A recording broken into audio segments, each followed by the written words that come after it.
Welcome back, everyone. Before we dive in, make sure you drop your thoughts and the lessons you took from this story in the comments. And don't forget to like and subscribe. Let's get into it. My name is Jerome Shaw, though most people call me Rome. I am 44 years old, and for the last 12 years, I have been climbing the corporate ladder at TechCore Solutions in Austin, Texas. My title, Senior Project Manager, looks impressive on paper, but what it really means is that I am the person who makes sure million-dollar software projects do not explode while I manage teams of developers who treat deadlines like suggestions. The pay is solid, right around $100,000 a year, but the stress follows me home like a second shadow. My wife, Rochelle, whom I have always called Shell, is 38. We met at a mutual friend's barbecue back in 2008 and got married a year later. When we met, she was working as a dental hygienist and talked about maybe going back to school one day, but life moved fast. She quit working after our son James was born 8 years ago. Our daughter Scarlett came along 3 years later, and Rochelle settled fully into being a stay-at-home mother. Back then, it felt like the right decision. My income could support us. She said she wanted to be present for every milestone, and I respected that. I liked the idea that the kids would always have one parent at home. I worked long hours and told myself it was worth it because I was building something stable for all of us. 6 months before everything collapsed, Rochelle told me she was pregnant again. At the first ultrasound, the doctor turned the screen toward us and said, almost cheerfully, "Looks like twins." I remember squeezing Rochelle's hand while my mind raced ahead to minivans, double strollers, bunk beds, and college funds. 2 more children meant more expenses, a bigger house eventually, and less sleep, but I believed we could handle it. What I did not know was that she had been keeping something from me, something that would split my life in half and drag 3 families into the wreckage. I thought we had the usual marriage problems, stress, fatigue, the occasional argument about money or schedules, but I still believed we were a team. I did not see the fault lines running under my own house. 3 weeks before the twins were due, I came home early from work. We had just wrapped up a major product launch ahead of schedule, and my boss actually told me to take the afternoon off, which never happened. On the drive home, I was thinking about surprising Rochelle, maybe taking her and the kids out for an early dinner, something simple but special. I pulled into our driveway around 3 in the afternoon, feeling light for the first time in weeks. The house was quiet. Rochelle's car was gone. The kids were still at school. The blinds were half open, and sunlight was spilling onto the kitchen floor, but the silence felt wrong, heavy. I set my laptop bag down, called out her name, and listened to my own voice bounce back at me. I sent her a text message, "Home early. Where are you?" No response. I called. It went straight to voicemail. At first, I told myself her phone must have died or been left in the car, but a tight knot formed in my chest that would not loosen. That is when I did something I'm not proud of. Rochelle keeps her laptop on the kitchen counter, usually open to some recipe site or a kid's clothing store. That day it was open and awake on Facebook Messenger. I stood there for a long moment, staring at it, knowing that crossing that line would change something between us. Then I sat down and pulled the screen toward me. I told myself I was just checking to see if she had messaged anyone about where she was. Deep down, though, I already knew I was looking for something I did not want to find.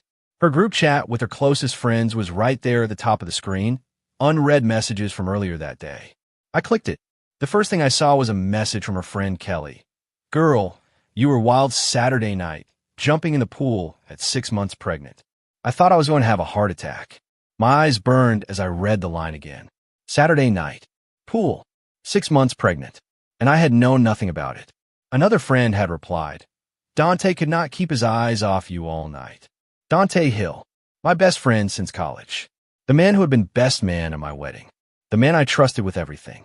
As I stared at his name on the screen, my hands started shaking. I scrolled further.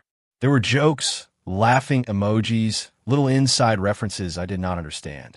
Then a message from Rochelle from 2 days earlier stopped my breathing.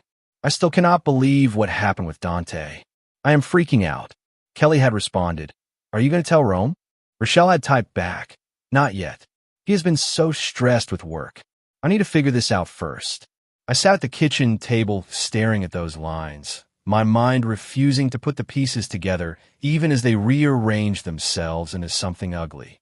Rochelle had gone to a party without telling me. She had jumped into a pool while pregnant with our twins. Something had happened with Dante, and she was hiding it from me. 20 minutes later, I heard the garage door rumble and then the front door open. Rochelle walked in carrying shopping bags, humming to herself.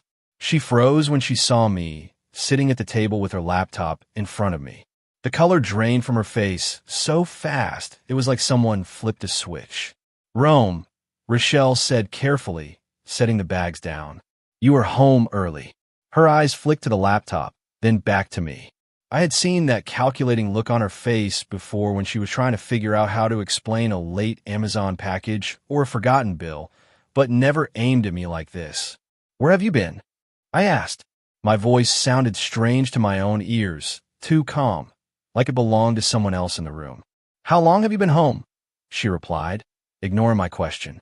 Her tone was tight, cautious. She was stalling. I ignored hers right back. "Tell me about the party." Rochelle blinked as if she had not heard me. "What party?" she said, lips barely moving. "Do not," I said, and my voice came out hard enough that she flinched. "Do not insult me by pretending you do not know what I'm talking about. The party last Saturday. The one at Kelly's. The one where you jumped into a pool while 6 months pregnant with our twins.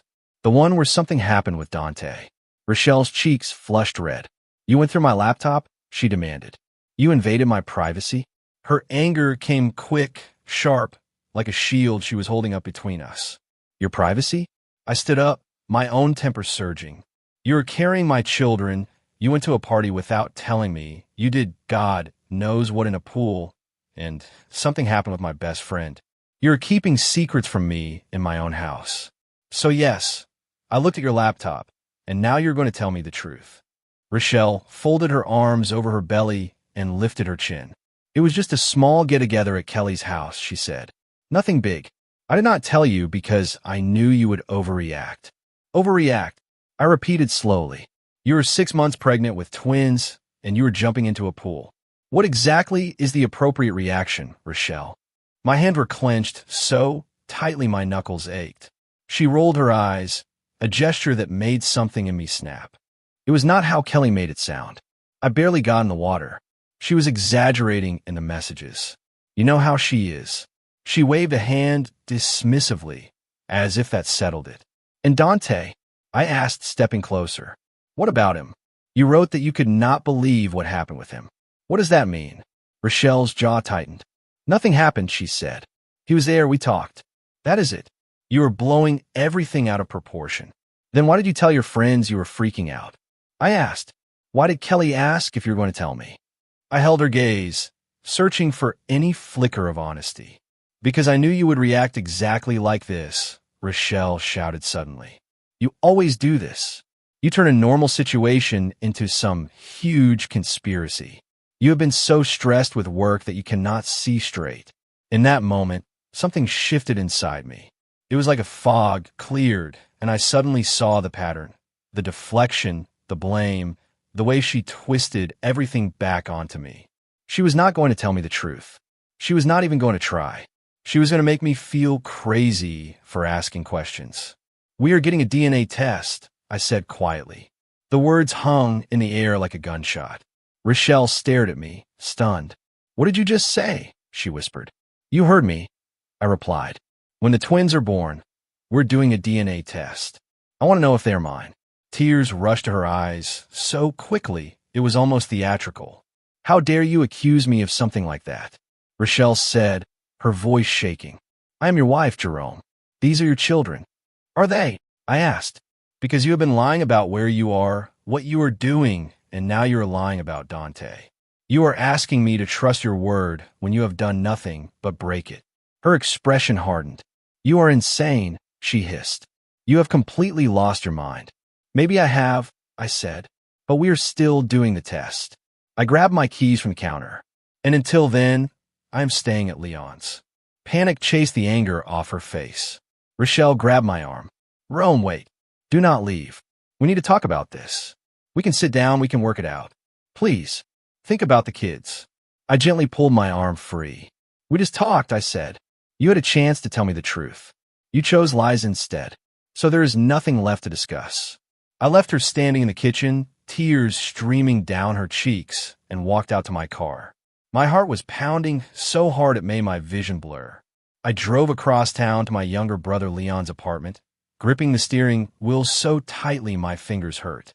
Leon lived in a modest two-bedroom place in South Austin, about 20 minutes from my house. He had been with the Austin Police Department for 12 years and had made detective 3 years earlier. At 37, he liked to joke he was married to the badge. When he opened the door and saw me standing there with a duffel bag over my shoulder and a hollow look on my face, he did not ask a single question. He just stepped aside and said, "Beer's in the fridge. Couch pulls out. You look terrible, Rome." I dropped my bag by the door and sank onto his couch. "Rochelle has been lying to me," I said. My voice sounded dull and far away. Leon went to the kitchen, grabbed 2 beers, and handed me one. "About what?" he asked, sitting across from me. His face slipped into that neutral detective expression that meant he was listening to every word. I took a long drink, then told him everything. The secret party, the messages about the pool, the line about Dante not being able to keep his eyes off her, Rochelle admitting nothing, attacking me for twisting it all back onto me, and the DNA test I had demanded. Leon listened without interrupting, elbows on his knees, beer forgotten in his hand. When I finished, he took a slow breath. "So you walked out," he said. "Good. That is exactly what you should have done. You really do not think I am overreacting?" I asked. Part of me still wanted someone to tell me I was being paranoid, so we could rewind the day and pretend this never happened. "Not even a little," Leon said. "I've been a cop long enough to recognize a bad story. From everything you just told me, Rochelle's version of events has more holes than a target at the range." He leaned forward. "Let me ask you something. When you confronted her, did she try to calmly explain what happened? Or did she immediately attack you for how you found out?" I thought back to the kitchen. "She went straight for the laptop," I said slowly. "Made it all about me invading her privacy." Leon nodded. "Classic deflection," he said. "When people get caught, they often do not defend their actions. They attack how they were exposed. It is a way to get you on the defensive, so you forget what they actually did." My stomach twisted. "Do you think she cheated?" I asked, though I already knew the answer. Leon shrugged, but his eyes were serious. "I think she went to a party she knew you would not approve of," he said. "I think something happened with Dante that she is terrified to tell you about. Maybe it was physical, maybe it was emotional, maybe both. I do not know yet, but wanting a DNA test is not crazy. It is smart. I keep thinking about James and Scarlett," I said quietly. "They're going to ask where I am. What do I tell them?" "You tell them the age-appropriate truth," Leon said. "That you and their mother are dealing with some grown-up problems. That you love them, that none of this is their fault, and that you will still see them. Kids are tougher than we think. They already know something is wrong. Better they hear a simple truth than feel a lie." I swallowed hard. "What if the twins are not mine?" I asked. The words felt like broken glass in my mouth. Leon's jaw tightened. "Then we deal with it," he said. "But first you call a lawyer. Not to file for divorce yet, but to understand your rights. Texas is a community property state. If this explodes, you need to know exactly where you stand on money and custody." "You're already thinking that far ahead?" I asked. "I'm a detective," Leon said. "I always plan for the worst case. Hope for better, but do not rely on it." He drained the rest of his beer and set the bottle down. "Speaking of worst case, you need to talk to Dante. Face to face. Soon." My fist clenched just hearing his name. "I do not know if I can look at him without swinging," I admitted. "You are not going to hit him," Leon said firmly, "because you're not going to jail. You're going to look him in the eye and ask him what happened, and you will know if he is lying. You have known that man for 26 years. You will see the truth in his face." My phone buzzed where I had left it on the coffee table. A text message from Rochelle. "Please come home. We need to talk. The kids are asking for you." I turned the screen toward Leon. He read it, snorted softly, and shook his head. "Manipulation," he said. "She is using the kids to pull you back. Classic move. Do not answer tonight. Let her sit with what she has done. Let her think about how she is going to explain herself when she realizes you are serious about the test." I set the phone face down and opened another beer. Tomorrow, I would start getting answers. Tonight, all I could do was breathe. The next 3 weeks crawled by like years. I stayed on Leon's pull-out couch, went to work, and saw the kids every other night after school. Rochelle and I spoke only about schedules and homework. Our conversations stripped down to logistics. The silence between us was louder than any argument we had ever had. Under pressure from my attorney and the court petition he filed, Rochelle eventually agreed to the DNA test for the twins. Her own lawyer had probably told her refusing would look even worse in front of judge. I was not sure what I wanted the answer to be. All I knew was that I could not live in doubt. When the twins were born, I was at the hospital. For all my anger, I still could not stay away. 2 boys came into the world at 38 weeks, squalling and healthy. Rochelle named them Noah and Dylan without asking my opinion, announcing the names to the nurse as if she had rehearsed it. I held each of them in my arms in that hospital room and felt nothing. No rush of love, no awe, no sense of connection. Just a hollow numbness that scared me more than any rage I had felt. I stared down at their tiny faces and wondered if I was looking at the result of my wife and my best friend. The next day, a lab technician came in with a quiet professionalism that told me she had done this many times. She took cheek swabs from each baby and one from me. Results in 7 to 10 business days, she said gently, as if she could see the storm behind my eyes. I counted those days like a prisoner marks time on a cell wall. I checked my email obsessively. Every buzz of my phone made my heart lurch. I barely slept. When I did, I dreamed of twin boys with Dante's eyes. On the 9th day, the email came while I was at my desk at TechCore, staring blankly at lines of code I was supposed to review. Test results available. The subject line read. My hand shook so badly I almost dropped my phone. I clicked the link, entered my login, and opened the first report. Noah Shaw. Probability of paternity, 0%. My vision blurred. I scrolled down to the second page. Dylan Shaw. Probability of paternity, 0%. My stomach turned to ice. 21 months of preparing, planning, painting, budgeting, imagining myself as a father of 4 dissolved in 2 lines of text. Neither of the twins was mine. Not one. I sat frozen, the office suddenly too bright and too loud, as if the world had tilted sideways. I forwarded the results to Leon and called him immediately. He answered on the first ring. The results came in, I said. Neither of them is mine. There was silence on the other end for several seconds. Then Leon said, "Stay where you are. I'm coming to get you. Do not drive anywhere." "There is something else," I said. "I need to know about Scarlett." The words scraped my throat on the way out. "What do you mean?" Leon asked cautiously. If Rochelle was sleeping with Dante long enough for these twins to be his, I said, "How long has this been going on?" "I need to be sure Scarlett is mine." Saying it out loud felt like pushing a knife deeper into my own chest. Leon was quiet for a moment, then his voice turned hard. "I can get a private test done," he said. "If you can get Scarlett's toothbrush or hairbrush, we do not need Rochelle's permission. But you need to be certain you want this answer, Rome. Once you know, you cannot unknow it." "I have to know," I said. "I cannot live wondering which of my children are mine. It is not fair to them or to me." Leon arrived at my office 12 minutes later. He did not try to offer comfort. He just walked me out of the building, drove us back to his apartment, and let me sit at his kitchen table in silence until I could breathe again. That weekend, I picked up James and Scarlett from Rochelle's parents' house for my scheduled time. My in-laws, Richard and Denise, had always been kind to me, but when Richard opened the door that day, something had shifted in his eyes.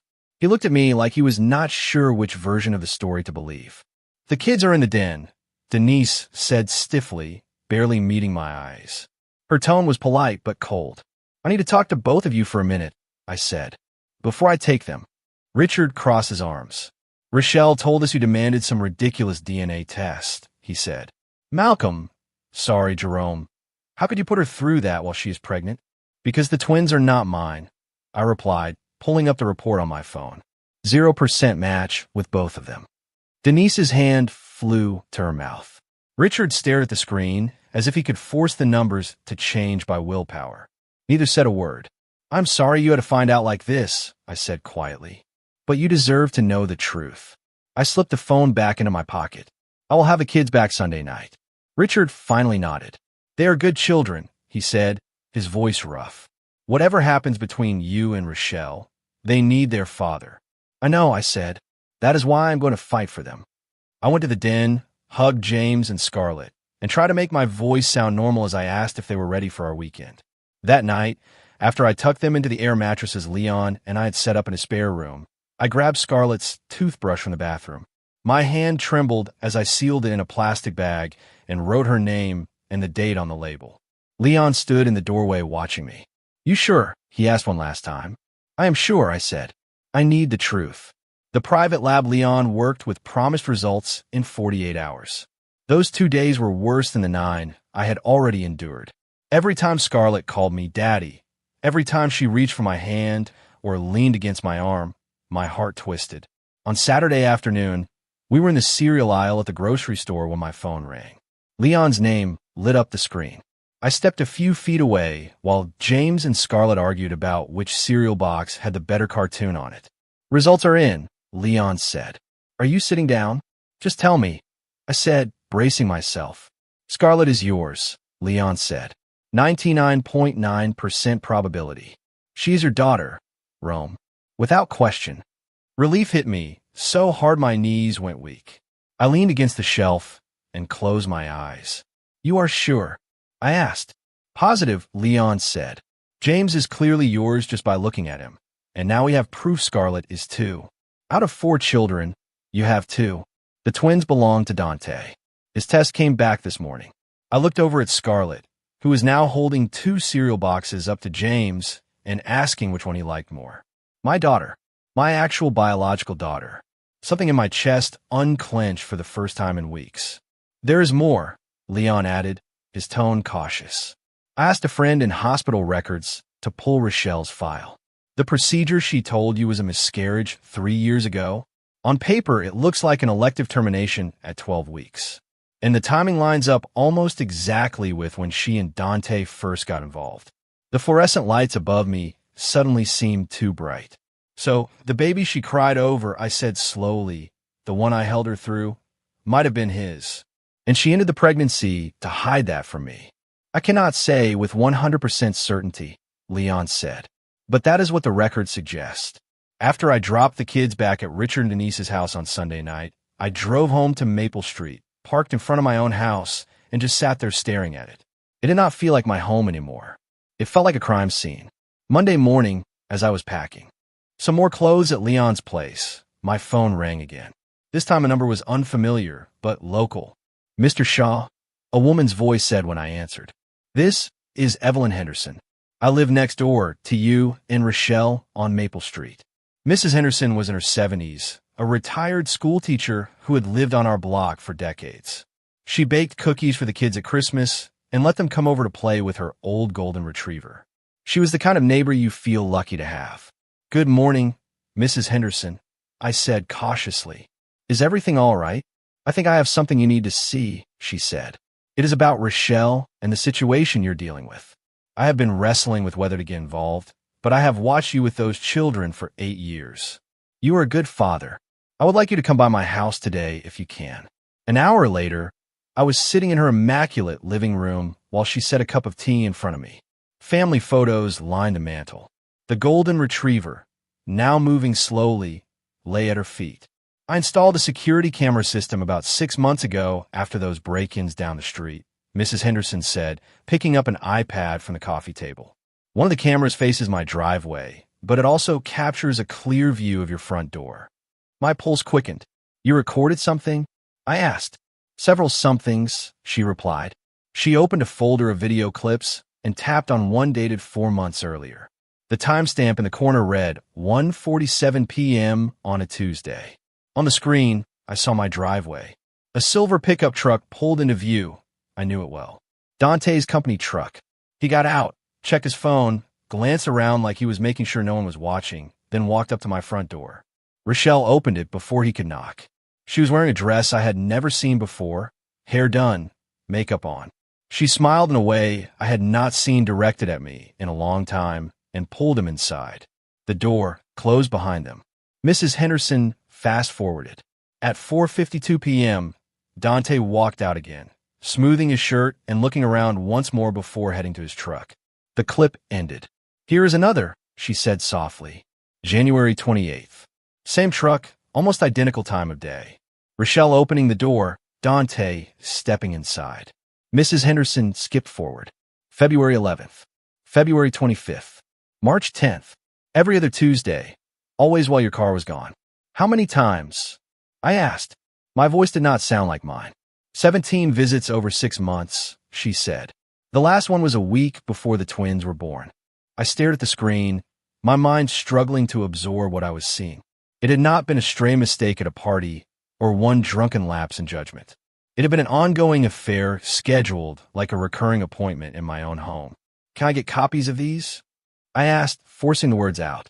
"I already made you a flash drive," Mrs. Henderson said. She picked up a small USB stick from the table and handed it to me. All the videos are on there by date, with timestamps. I also wrote out a statement about what I observed and when. I signed and dated it. "Your lawyer will need that." I took the drive with shaking hands. "Why are you doing this for me?" I asked. Her expression softened. "Because 30 years ago my husband did the same thing to me," she said quietly. "He had an affair with a woman from his office for 2 years right under my nose.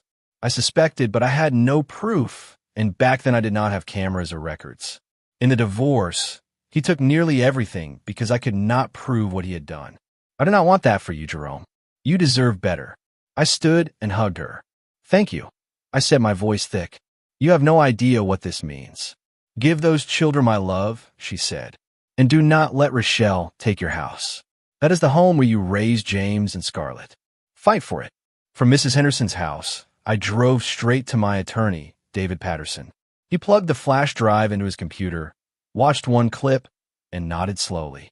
"This changes everything," David said. "We already had the paternity fraud with the twins.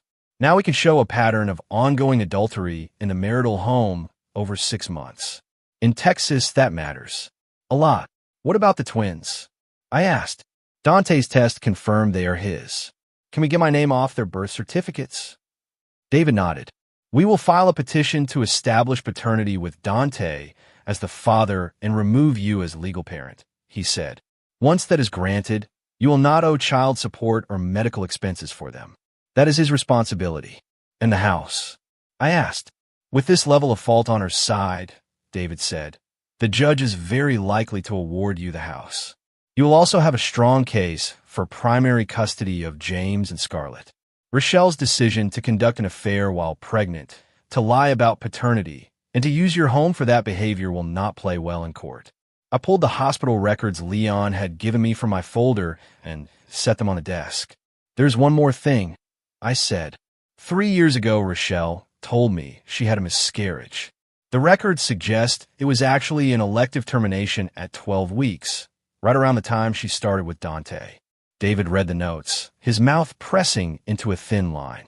"If we can confirm that she terminated a pregnancy to conceal infidelity, it will damage her credibility even further," he said. "The judge is going to see a pattern of deception, not a one-time mistake. I will move to subpoena the full medical file from the hospital." An emergency hearing for temporary custody and occupancy of the house was set for Wednesday morning. Rochelle's attorney, a sharp woman named Jennifer Hayes, filed a motion claiming I had abandoned my family by moving out. David countered with the DNA tests, the neighbor's video evidence, and the medical records. The night before the hearing, Rochelle called from Denise's phone, slipping around the block I had placed on her own number. Against my better judgment, I answered. "Rome, please," Rochelle said immediately. Her voice was raw, as if she had been crying for hours. "We need to talk before court tomorrow. Just you and me. Please." "There is nothing left to talk about," I said. "You lied about everything." "I made mistakes," Rochelle said. "Terrible mistakes. But we can still fix this for the kids. For our family. Just meet me for coffee. 1 hour. That is all I am asking." Some part of me still wanted to look her in the eye and ask why. Not the defensive, angry why I had shouted, the quiet one that had been echoing in my head at night. I agreed. "Tomorrow, 7 in the morning," I said. Central Perk on Congress. 1 hour. Then we go to court. I arrived 15 minutes early and took a table in the corner with my back to the wall, a habit I had picked up from Leon. Rochelle walked in exactly at 7. She looked smaller somehow, her shoulders slumped, dark circles under her eyes, hair pulled back in a messy ponytail. She was wearing sweats instead of her usual carefully coordinated outfits. "Thank you for coming," she said, sitting down across from me. She clutched a travel mug in both hands like it was the only thing holding her together. "You have 1 hour," I said. "Start talking." Rochelle took a long breath. "It started 18 months ago," she said. "With Dante. I did not even know how it happened. We were at a barbecue, and you were in the garage dealing with a work call. Dante and I were in the backyard just talking. He asked how I was, and I realized no one had really asked me that in a long time. So you slept with him because he asked how you were?" I said. The bitterness slipped out before I could stop it. "It was not like that at first," Rochelle said quickly. "We started texting, then calling. He made me feel seen. You were always working, always stressed. I felt invisible in my own marriage. With him, I felt alive again. So you turned emotional cheating into physical cheating," I said. "Keep going." Rochelle wiped at her eyes. "Kelly went to visit her sister for a week. Dante invited me to lunch. One lunch turned into an afternoon in a hotel. I knew it was wrong, but I convinced myself it was just a one-time thing. Then it happened again, and again. It got out of control. You got pregnant 3 years ago during the affair," I said. "What happened then?" "I did not know whose baby it was," Rochelle whispered. "Yours or Dante's?" I was terrified. I pictured you finding out, leaving, taking James. I pictured Dante's life blowing up. I could not face any of it. So I told you I had a miscarriage, and I ended the pregnancy. Hearing it confirmed, knowing the child I had mourned might have been mine, nearly made me nauseous. "You killed a possible child to cover your affair," I said quietly. "You made that decision alone, without even giving me a chance to know the truth." "I regret it every day," Rochelle said, tears spilling over. "I do. It haunts me, but I cannot go back and change it." "No," I said. "You cannot. What about Noah and Dylan? When did you know they were not mine?" Rochelle stared down at her hands. "I suspected from the beginning," she said. "The timing was wrong. You and I had barely been intimate for months. With Dante, it was constant. Every Tuesday, sometimes more. Deep down, I knew. And yet you were perfectly willing to let me raise them as mine," I said. "You let me paint the nursery. You let James help me assemble the cribs. You let me stand in that hospital room and hold them while you knew they might be someone else's children." "I hoped I was wrong," she said helplessly. "I hoped the DNA test would prove it. I thought if they turn out to be yours, we could move past everything, and I could just bury the rest." I laughed once, a harsh sound that made her flinch. "Move past this," I repeated. "Rochelle, you had an 18-month affair with my best friend. You lied about a pregnancy. You lied about paternity. You slept with him in our house. And you think there's a version of this where we just move on? What do you want me to say?" Rochelle snapped suddenly. "That I am sorry? I am. That I made horrible choices? I did. But you were not innocent either, Rome. You chose your job over your family again and again. You were never home. I was alone all the time. Do not you dare try to turn this on me," I said, my voice low. "I worked 60-hour weeks to give you the life you said you wanted. The house, the cars, the school for James. I did that for us. I did not cheat. I did not lie. I did not bring another woman into our bed." Rochelle opened her mouth, then closed it. She had no defense for that.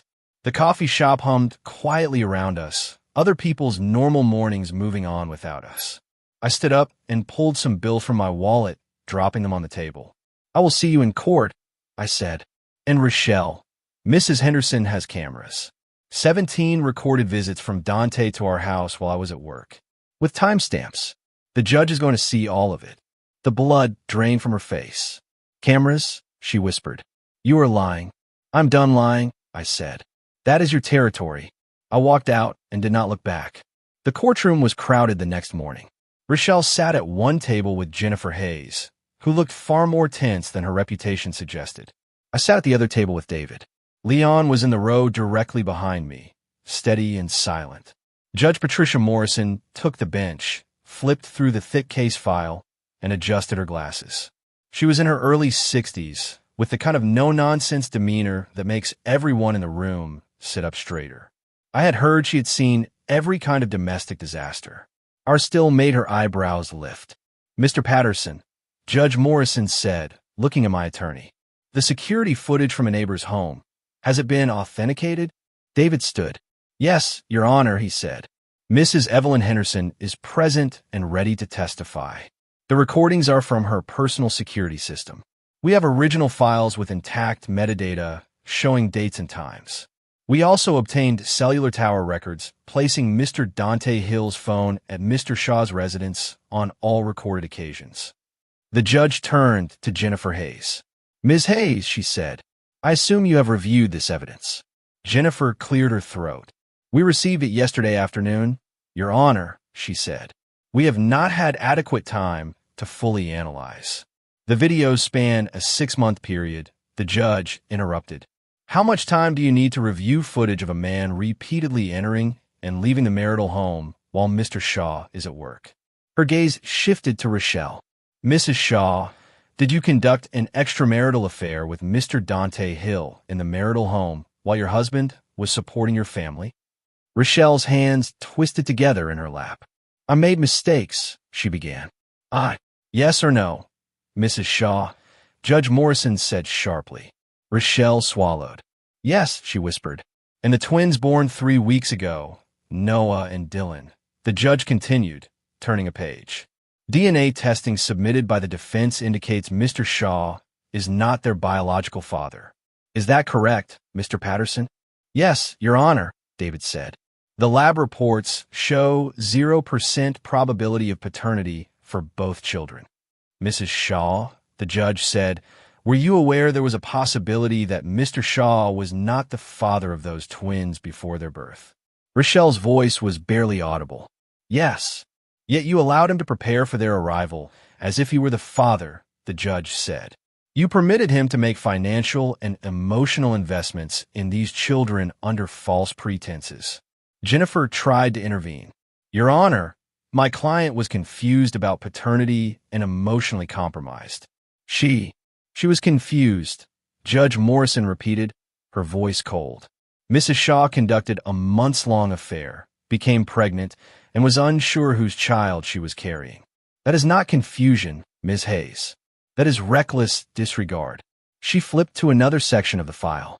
"I have also reviewed the medical record from Austin Regional Hospital concerning a procedure 3 years ago. The records indicate an elective termination at 12 weeks, not a miscarriage as previously represented. Mrs. Shaw, did you terminate a pregnancy without informing your husband?" Rochelle was openly sobbing now. "I did not know whose baby it was," she said. "I could not." "That will suffice," the judge said, closing the folder with a sharp thud. "I have seen enough." She folded her hands. "Here is the court's ruling on temporary orders. Primary physical custody of James Shaw and Scarlett Shaw is awarded to Mr. Jerome Shaw. Mrs. Shaw will have supervised visitation every other weekend, pending a psychological evaluation." Rochelle gasped. Jennifer put a hand on her arm, whispering something urgent, but the judge continued. "The marital home on Maple Street shall remain in Mr. Shaw's possession," she said. "Mrs. Shaw will vacate the premises within 30 days.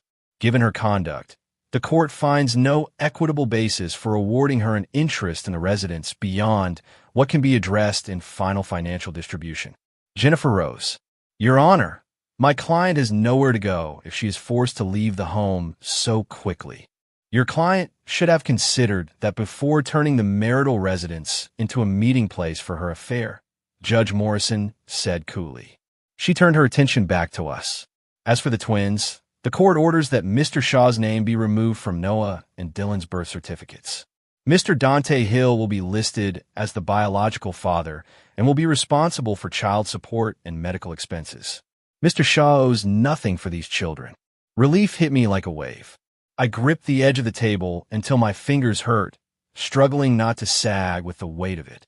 Finally, the judge said, "Given the clear evidence of deception, paternity fraud, and misuse of community resources, The court orders that Mrs. Shaw pay Mr. Shaw's reasonable legal fees to date in the amount of $12,000. She looked from Rochelle to Dante, who was sitting pale and silent in the gallery beside his now estranged wife, Aisha. "This matter is adjourned," she said. The gavel came down with a crack that sounded like the closing of a door. Rochelle slumped in her chair, sobbing into her hands. Aisha stood up and walked out without a word to Dante. Leon put a hand on my shoulder and squeezed. "You did it," Leon said quietly as we stepped into the hallway. "You kept your kids. You kept your house. You walked in with the truth and walked out with your life back." David shook my hand. "I do not say this often," he said, "but that was as complete a victory as I have seen in family court in a long time.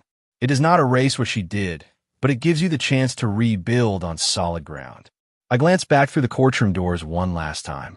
Rochelle sat alone now, her attorney gathering papers and clearly thinking about her next case. Everything Rochelle had gambled for, Dante, the twins, the fantasy life she had tried to build, had crashed down around her. I felt no satisfaction, only a cold, tired emptiness. "Let's go get James and Scarlett," I said to Leon. "It is time to take them home." 8 months passed. Autumn settled over Austin, bringing cooler evenings and a sense of something new. The maple trees on our street finally lived up to their name, leaves turning shades of gold and rust that crunched under the kids' sneakers. James and Scarlett adjusted to our new life better than I could have imagined in those first chaotic weeks. We stayed in a house on Maple Street, the one where every one of their childhood memories lived. The nursery I had once prepared for Noah and Dylan was turned into a home office, and I negotiated with TechCore to work remotely 3 days a week so I could do school pickups and help with homework. James started 3rd grade with a quiet confidence that made me proud. His teacher told me during conference night that he had a talent for math and problem solving. Scarlett began kindergarten, bounding into the building with a little backpack that seemed almost bigger than she was. Every afternoon, she came home bursting with stories about new friends, crafts, and songs. Rochelle saw them at a supervised visitation center every other Saturday for 4 hours. The reports from the court-appointed therapist said she was attending sessions and making some progress, but I kept my expectations low. That part of my life felt like an amputated limb. I could still feel the phantom pain, but the damage was permanent. After the twins' paternity was legally assigned to Dante, his life unraveled exactly as you would expect. Aisha filed for divorce 6 weeks after our hearing. She moved in with her sister and took their 2 children with her. Dante sold his construction company to cover debts and child support obligations. Last Leon heard, he was working as a site foreman for someone else, living in a small apartment, and sending most of his paycheck to 4 children who reminded him every day of what he had thrown away. Rochelle struggled under the weight of the choices she had made. Raising twins with limited help while working part-time at a dental office was not the spiritual retreat she had imagined when she started sneaking around. Richard and Denise helped as much as they could, but there was only so much support they could give while still processing their own shock and disappointment. Mrs. Henderson's golden retriever passed away in September. James and Scarlett helped her bury him under the big oak tree in her backyard. She cried as she told them stories about the dog's younger years, and they listened solemnly, offering small hugs and pats on her arm. She had become a kind of grandmother to them, someone they could run to when the world felt confusing. In October, I went on my first date since the separation. Her name was Rachel, a marketing manager at a company TechCore had partnered with. We met first for coffee to talk about a joint project and ended up staying 2 hours after the work talk was over, trading stories about bad movies and worse bosses. I told her about my divorce in broad strokes. She listened without flinching or prying for more details, just asking, "Are you actually ready to be on a date, Jerome?" I appreciated the honesty. "I'm trying," I answered, one step at a time. We kept it slow. Dinners, walks around Lady Bird Lake, the occasional movie. I did not introduce her to the kids. I refused to let them meet anyone until I was sure she would not be another person who disappeared from their lives. Leon met her first and later told me, "She seems solid, and she actually laughs at your corny jokes, which is a miracle." Work at TechCore stabilized. The promotion to regional project manager that had seemed impossible a year earlier finally came through. The raise helped rebuild the savings that had been drained by legal fees and 2 households, and I opened a college fund for Scarlett to match the one I had already set aside for James. One crisp Saturday in November, I was raking leaves in the front yard while James and Scarlett took turns jumping into the piles I made and scattering them everywhere. Every time I raked a neat mound together, they barreled into it laughing, leaves exploding into the air around them. Mrs. Henderson came out of her house, carrying a tray with 3 mugs of warm apple cider and a plate of cookies. "You and those children are looking good, Jerome," she said, watching James chase Scarlett. "Happy, truly happy." I looked at them, James shrieking with laughter, Scarlett tripping and then popping back up with leaves in her hair, and felt something warm settle in my chest. "We are," I said. "It took a storm to get here, but we are good." "You fought for them when it counted," she said, handing me a mug. "Not every parent does. Your father would be proud." I thought of my father, gone 5 years now, and of the example he had set. 42 years of marriage to my mother, quiet strength, steady presence. He had shown me what real commitment looked like, even through arguments and illness and everyday disappointments. The contrast with Rochelle's choices could not have been sharper. "Thank you," I said, "for the cameras, for the statement, for everything. You did more than you know. You saved your own life," Mrs. Henderson replied. "I just gave you evidence. You did the hard work." She smiled and went back inside, leaving me to my children and the fading afternoon light. That night, after James and Scarlett were in bed, I sat on the back porch with a beer, listening to the quiet hum of the neighborhood. The stars above Austin were faint but visible, little pinpricks of light scattered across the dark. My phone buzzed with a text message from Leon. "You good?" I wrote back, "Yeah. For the first time in a long time, I think I really am." A second message came in from Rachel, a picture of a ridiculous holiday sweater she had seen in a store with the caption, "You need this." I smiled. The pain of what Rochelle had done was still there, a scar I could feel if I pressed on it. Sometimes I would catch a glimpse of the old life in a photo or a memory and feel that familiar twist in my chest. But those moments were no longer constant. They came and went like passing clouds instead of permanent weather. What I had now felt solid. Real evenings helping James with his math homework. Real afternoons listening to Scarlett tell me about her new friend and the song they sang in music class. Real conversations with people who did not smile to my face while hiding knives behind their backs. Rochelle had tried to destroy me. She had lied, cheated, and layered deception over deception until I no longer recognized the woman I had married. She had almost succeeded in taking everything from me. Almost. But she failed. I was still standing. My children were thriving. The house on Maple Street was still ours.